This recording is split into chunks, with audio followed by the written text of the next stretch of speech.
Hello, I'm Don Scott, and I'm speaking to you today from Columbia, Missouri, where biodiesel was born in the United States. I was an engineering student at the University of Missouri in 1991 when the first biodiesel research was being conducted in the Americas. I recently served as the Director of Sustainability for the National Biodiesel Board for more than a decade. I'm no longer with the National Biodiesel Board, but I'm pleased to share with you my perspective on the history of biodiesel in the United States and the future of biodiesel around the world.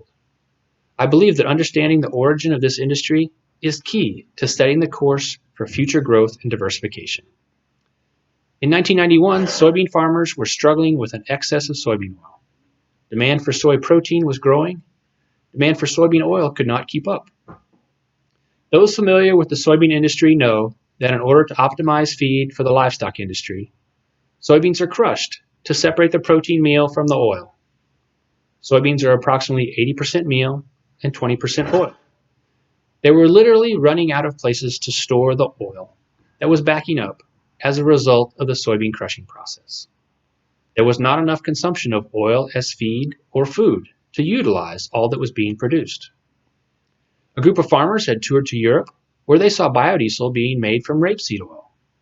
Those farmers returned and paid for research at the University of Missouri to determine if that process could work for soybean oil in the US. The research done using the very pickup truck behind me was a success. Scientists proved almost 3 decades ago that high-quality diesel fuel could be made from vegetable oil, but there was no commercial industry to produce that fuel or deliver that fuel to market. That is why it was critical to develop associations like the National Biodiesel Board and the Brazilian Biodiesel and Biojet Fuel Union to collaborate on research, policy, and business development. I thank that union for putting on this series of webinars for World Biodiesel Week. We have proven that we can bring renewable fuels to market. The U.S. has diversified its feedstocks. About half of the biodiesel made in the U.S. is made from soybean oil. The rest is made from sources like used cooking oil, animal fats, canola, and distiller's corn oil as a byproduct of corn ethanol production. We're also observing diversification in process technologies with renewable diesel and biojet fuel adding to the versatile uses of renewable fats and oils.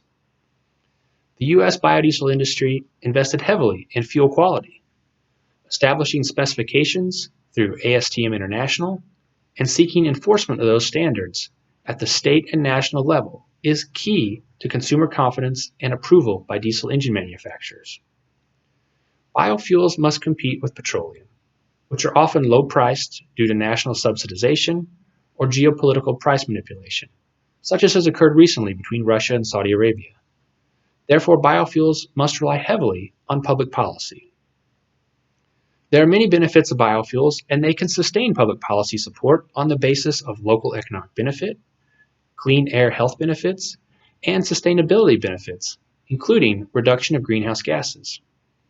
Reducing carbon emissions by displacing fossil fuels offers the greatest opportunity to increase biofuel use while addressing the climate crisis.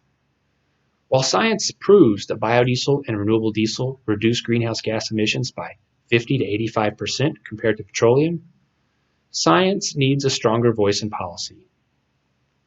Controversy over food versus fuel, indirect land use change, and deforestation have held back biofuel expansion, and that's a travesty.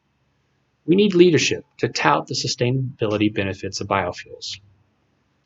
Biofuels must and will continue to grow. And I'll tell you the reason why this is going to happen. The best way to sustain our economies and our need for liquid transportation fuel is to reduce the extraction of fossil fuels and increase the use of biofuels. Because when we use biofuels, we are using natural stored solar energy. Liquid biofuels are sustainable with the Earth's ecosystem because this is the pathway that plants have evolved over hundreds of millions of years. Once capitalists recognize that they can turn free sunshine into money by way of biofuels, economic growth can be powered by the sun instead of unsustainable extraction of non-renewable resources.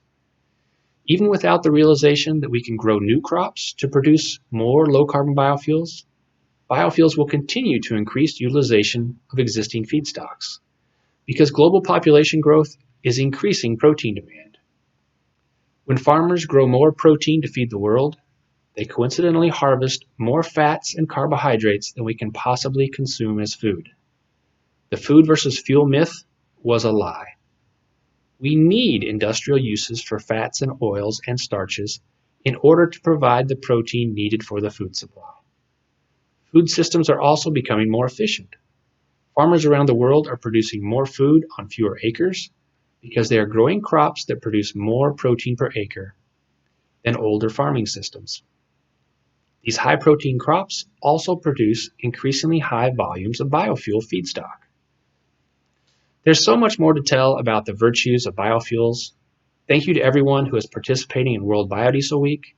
Keep up the good work, and may we all be successful in improving farming, the food supply, our economies, and the health of the planet.